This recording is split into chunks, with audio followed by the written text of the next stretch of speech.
Hello, and welcome to the Book Speaks podcast, where the book speaks for itself. I'm your host, Benjamin Douglas, and this is the show where each week I read a chapter from a different indie author. Thanks for joining me for today's reading.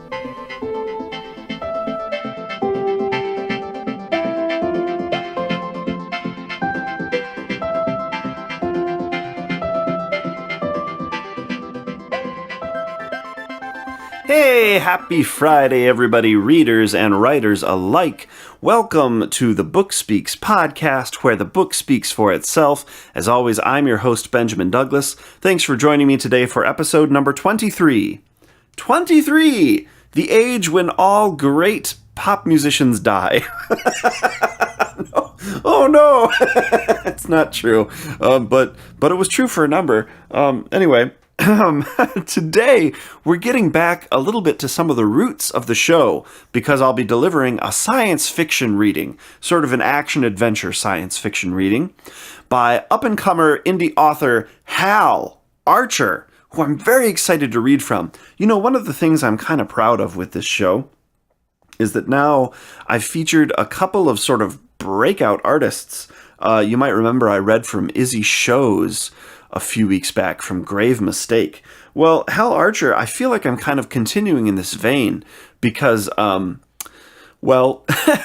echo an old narrative, I encountered Hal first on keyboards, where I encountered him through this magnificent launch thread, which I'll talk about it a little bit more in a minute. But before we do, a couple of things, some housekeeping. I want to thank everybody who's been listening to the show profusely. Thank you so much. I really appreciate it, guys.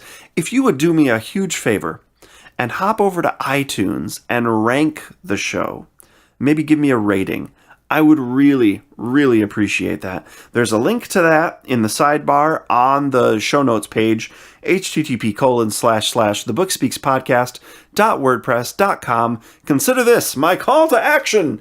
iTunes ratings, very much appreciated.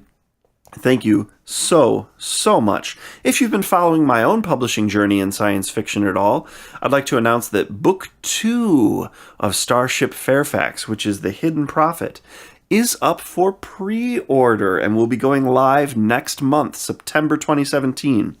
So do check that out if you're interested. Back to Hal Archer, I'm going to begin, as I always do, by reading his Amazon author bio. Hal Archer was born in Texas, where, after many travels, he again resides. He has worked as a bookseller, a research library assistant, and a military computer network expert, often in hostile enemy territory. He eventually took a position in international shipping and worked for 12 years while pursuing the writing craft in his spare time. After several early attempts in sci-fi, action-adventure, and thriller genres, he developed a character that he found truly compelling, and the Jake Mudd adventure series was born. You can find out more at halarcher.com. All right, so there's Hal's Amazon author bio. Yeah, and I just a minute ago, I called him an up-and-comer, and I do want to clarify, there's a great meme going around right now that shows, like, an iceberg, and, like in profile view, showing it underwater. The thing about icebergs is just the tip is above the water, right? The bulk of the actual object is underwater. And in the bulk of the iceberg that's underwater, this is like a new kind of diagram, by the way. I've seen a number of memes featuring different kinds of content with the iceberg diagram.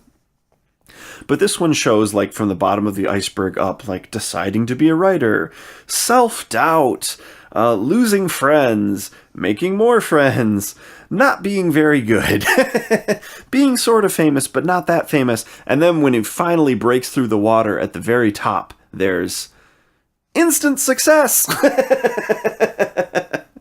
And sometimes that's what we perceive, is that authors just come out of nowhere with instant success. But it seems like 9.9 times out of 10, if an author has a breakthrough, has instant success, they've been working for years to get there. And it sounds like that's the case with Hal. It sounds like, in addition to his various professional backgrounds, including some military work, he's been writing for a long time and developing this character and this series. Nevertheless, I call him a breakout artist because of his recent launch of the Jake Mudd books. And I want to mention again this launch thread that he created on Kboards. This thread is so good, I'm actually going to leave a link directly to the thread in the show notes, so that if you're a writer or an author or an aspiring writer, you can see what I'm talking about. He did everything, man. Hal, ticked off all the boxes. It's a beautiful cover. It's a great blurb. It's an awesome hook. It's a good-looking ad. He did a good launch campaign. He had his mailing list magnet ready. He had book 2 ready for pre-order, or maybe book 2 just came out quickly. I can't quite recall. Or he might have done a pre-order on it. Either way, he did do a pre-order on book 3. But, this Kboards thread, man, I gotta tell you, Hal, I have admired what you're doing ever since I saw that come up. And I follow Hal on Twitter, and this guy is no slouch. He is really active on social media as well. Really good at self-promotion without seeming like spamming. He's actually promoted the show. I have to read this tweet now because I found it very flattering. And this is how good Hal Archer is at advertising copy. He wrote in a tweet, better copy than I have created for the show. He wrote, I started listening to the bookspeakspodcast.wordpress.com at Cantankerous Ben delivers chapter readings of hashtag indie books like a pro audiobook narrator. Man, I like the books where the book speaks for itself because it kind of rolls off the tongue. But delivering indie book readings like a pro audiobook narrator is a really, that's sweet. I like that. So thanks, Hal. I gotta say, let's talk for a minute about genre and genre saturation, because I have kind of a sore spot in my heart for you, Hal, because I also am trying to break out into science fiction action adventure / military science fiction. And it's hard, man. There's a lot of talk on other shows like the Science Fiction and Fantasy Marketing podcast right now about how this genre is kind of saturated, thanks in no small part to Chris Fox using it as an example, military science fiction specifically, for where he was going to break out when he wrote his book Right to Market. Right to Market, very cool book. I've actually read from a little bit of it on this show. Go back and check that out if you want in the Chris Fox episode. Very influential book. Lots of good ideas. The idea is not that you have to go write in military science fiction. The idea is that you should find a market or a genre or a crossing of tropes where there's a lot of reader hunger, right? There's an audience waiting for more, but there are not a lot of books just yet, so that you can sort of create the content that these people are going to read. Well, I gotta say, after Chris Fox's book came out, great book, the market seemed to flood with military science fiction and sort of action-adventure leaning toward military science fiction. And Hal's cover and his blurb, and frankly, his story, from what I've read so far, seem so good. His prose is well written. His book is well edited. His character seems instantly likable in the vein of Firefly, to drop the name that everyone drops. I just feel like, Hal, if you'd released these books before Right to Market came out instead of after, you'd be sitting on top of the world right now, man. So it's kind of one of those, shucks, slap your knee and kind of, We're grateful to Chris Fox for that wonderful book. That it's a great resource, but it does seem like this genre's market is a little flooded right now. It's a little inundated. Nevertheless, if you're a science fiction reader, if you're a military reader, mil sci-fi, action adventure, or if you just like a good romp, I'm giving a high, full recommendation to the Jake Mudd series. Get Muddy with Hal Archer. Like I said, they're just well-written books. And I gotta tell you, I've read a lot of indie books. There's a lot of stuff out there that succeeds in spite of poor writing. And when I say poor writing, I'm talking about at the level of the prose. Because it's really good writing at the level of either world building or storytelling or characters. But the prose is just garbage sometimes. I'm not saying this about all indie authors. So I'm not starting a campaign against indie authors. I myself am an indie author. But I'm just saying there is a lot of stuff out there that needs a lot of work and yet somehow seems to grab an audience. But when you find indie work that is both compelling on that more meta level of world building, character storytelling, and is actually enjoyable to read at like the sentence structure, like Lindsay Buroker, like Edward Robertson, right? Like Hal Archer. Then you're like, yeah, I want to read this. I don't just want to read this free book. I want to buy this guy's other books at full price because I want to support him. I want him to continue to make this. This is really good. I want to be reading Jake Mudd adventures for a while. And when he's done with Jake Mudd, I want him to do another series that I'll enjoy. And if he wants to do fantasy, I want him to write epic fantasy so I can read that, and so on and so forth. That's what, for me as a reader, gets me hooked, not just on a story, but on the author. And I'll follow that author cross-series, cross-genre, is if not only they're doing something compelling on a meta level, but they're also just really good at the craft of writing. Then, man, I'm all in. So, Hal, my compliments to you, and readers and writers alike. I suggest you take a look, especially writers, take a look at that Kboards thread, because, man, oh man, if you can do a launch as good as Hal did his, and find a market that isn't saturated yet, you're going to be writing the next Chris Fox nonfiction book afterwards to tell us all how you did it. Anyway, I hear my baby has woken up from his nap, so I'm going to wrap this up and just remind everyone, as always, this reading does not come from an official audiobook. It is performed and recorded and presented here just by me for the purpose of this podcast with the author's permission. As always, I'll leave a link to the author's website, Amazon author page, and in this case, his Kboards launch thread in the show notes. Again, if you're enjoying the show, I really appreciate iTunes rankings, reviews, ratings, or hey, just reach out and say hey. I like people. Leave me a comment. You can find me on Twitter at @CantankerousBen as well. Thanks, everybody. Enjoy the reading today from Deadly Cargo, Book 1 in the Jake Mudd Adventures by Hal Archer. And do come back next week. If all the tech goes well, we're going to have another interview next week. All right, I'll see you then. Thanks, and bye-bye. Deadly Cargo, Jake Mudd Adventures, Book 1 by Hal Archer. Chapter 1.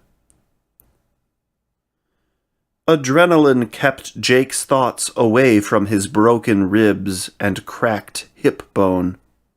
The Faklu motivated him to get off his ass and move clear of the beast's charge. He scrambled to his feet and leapt out of the clearing for cover. The monster halted its charge, but not until it had moved well past the spot where Jake had been.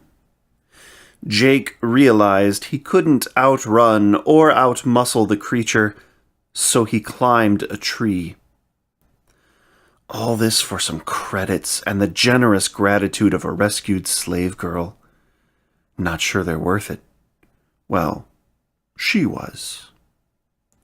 The Faklu, barreling through the weaker trees, charged him again. It lowered its shoulders as it neared the tree Jake was on, striking the base of the trunk with its bony, hairless forehead. The tree cracked, then shattered. Splintering limbs cast off in all directions, forming thickets of rough-hewn spears on the ground and in the canopy. They lodged into the adjacent trees like arrows. Jake held part of the upper half of the tree as it fell, separated from its base. The top of the tree, Jake still clinging to it, caught its ends on two adjacent trees, leaving him gripping the branch, suspended 10 feet above the Faklu. The creature grunted and snorted. Jake smelled the noxious mist as it rose to his face. He grew dizzy as the cloud filled the air around him. He gagged at the taste of the discharge, like blood and sewage, if he had to guess. The creature swung its head from side to side, searching for the morsel that had been left for it to eat. With thick, tight muscles on the back of its neck, it was unable to raise its gaze to see Jake hanging overhead. Jake looked to another branch he could jump to, if only he could get a little momentum first. He swung his body back and forth. Before he made the jump, he heard a loud crack. He and the large branch he held plummeted toward the Faklu. Jake turned his body mid-air as best he could, guiding the speared tip of the branch to strike the beast. The wood, with his weight bearing down on it, drove into the neck of the creature. He fell onto the Faklu, slamming into its neck beside the planted tree top. The beast dropped to its belly, and its chin crashed to the ground. The thump sent Jake tumbling off his kill and into the dirt. He lay on his back, breathing heavy. Adrenaline leaked away. Sharp pains took its place. Broken ribs. A cracked hip bone.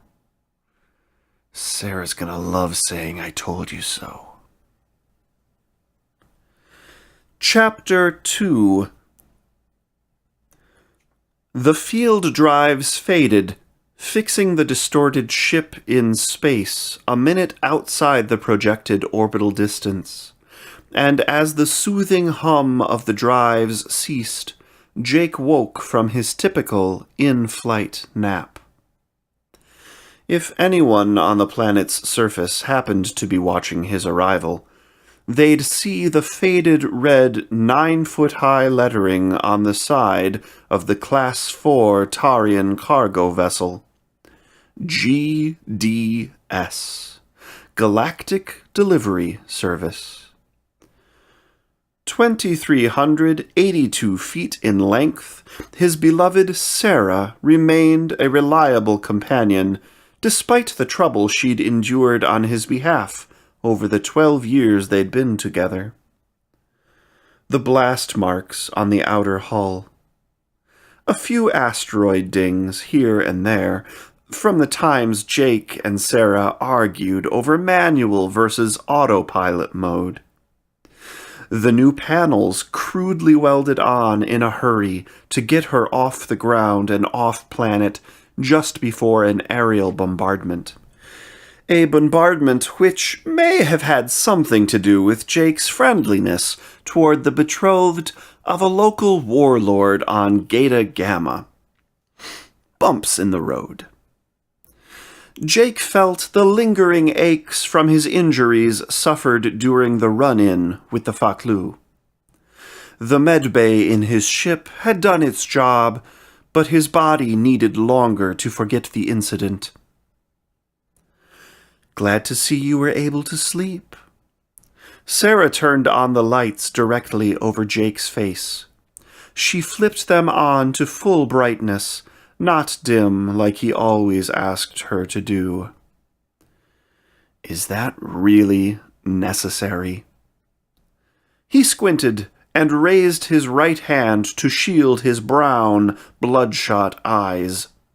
The light washed out his tousled brown hair and his tanned, stubble-covered jaw, making him look paler than he was. I'm just programmed, remember?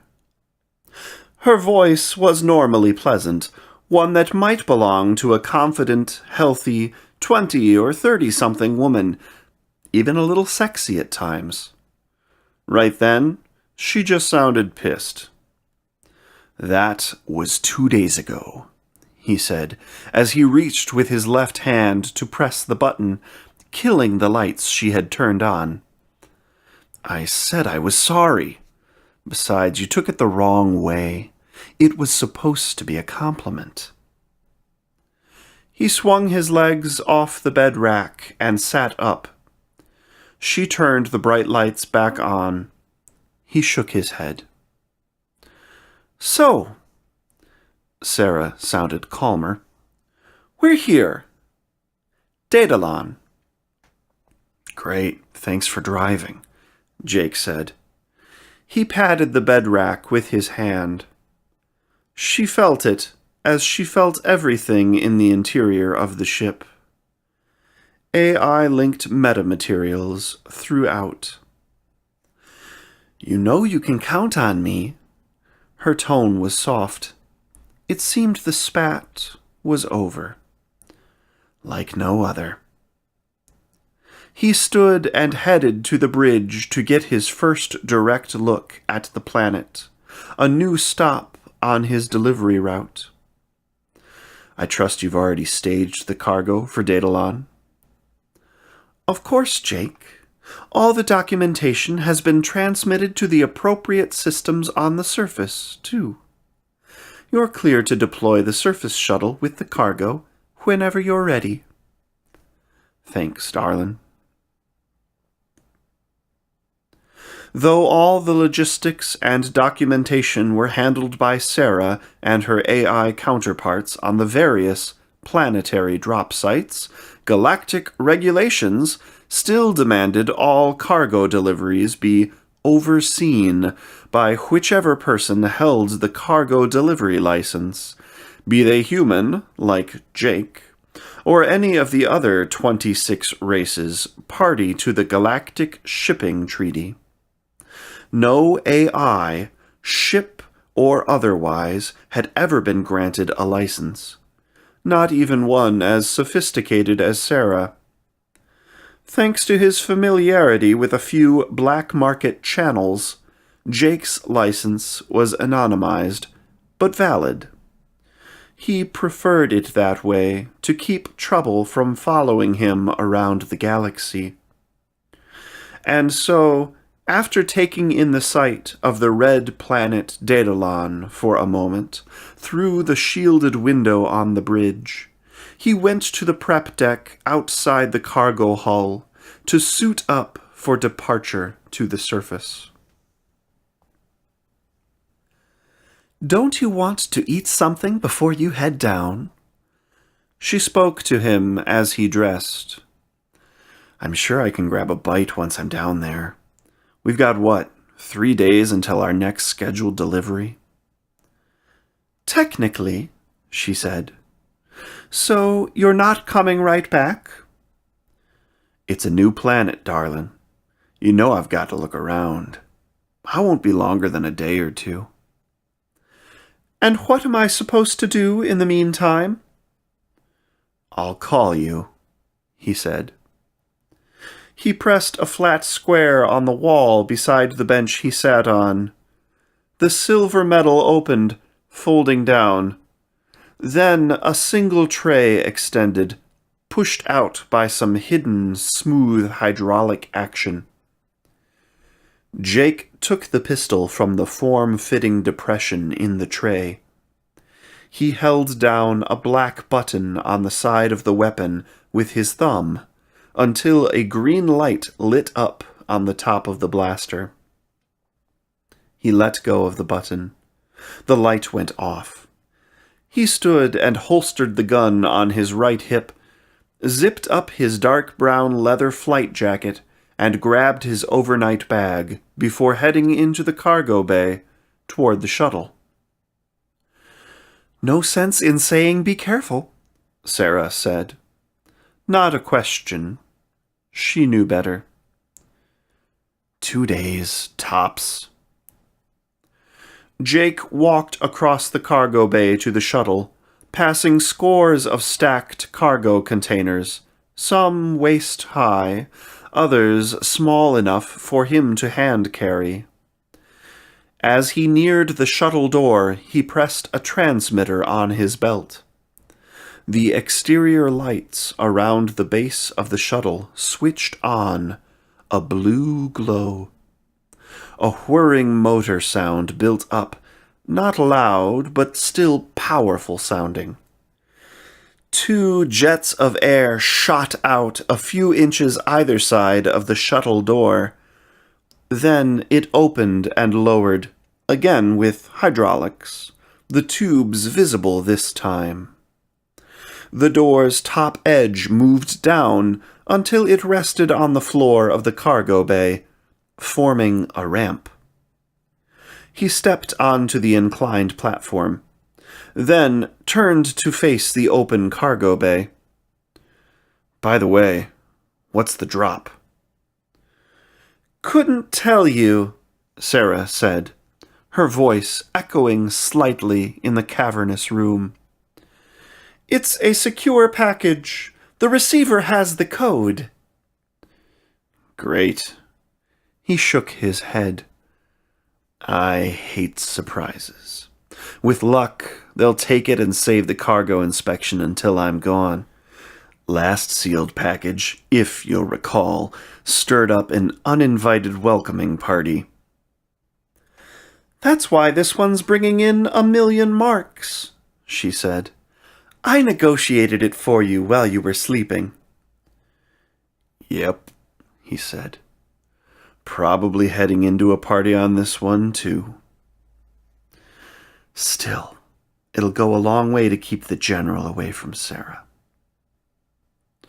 "Oh, one more thing." "Yeah?"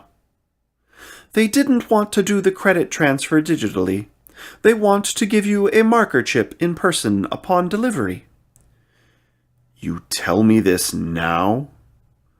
"What?" she said. "You're a tough guy. I'm sure you'll be fine." "You're a peach." "See you in 2 days," she said. "If I don't hear from you in 3, I'll start interviewing for your replacement." 2 days. And you work for me, remember? Jake turned back to the shuttle ramp, opening, and walked into the ship. The platform raised up and sealed. A minute later, the large door of the cargo bay opened, revealing the red-orange cloudy atmosphere of the planet, 24,000 miles below. A blue glow built up under the shuttle. Then it lifted, turned, and flew out the opening into space and down toward the rendezvous point on Daedalon.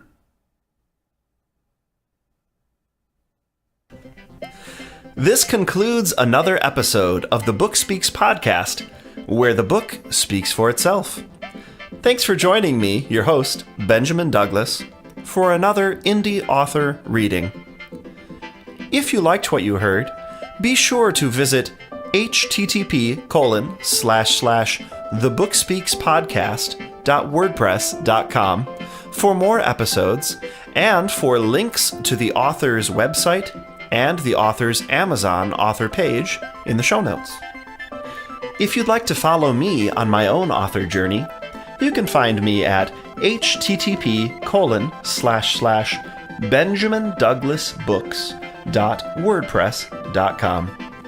And of course, if you're an indie author interested in having your work featured on the show, or if you're interested in discussing having your book read and produced by me as an audiobook, feel free to contact me at benjamindouglasbooks@gmail.com. Thanks for joining me today. I hope you have a productive and enjoyable weekend.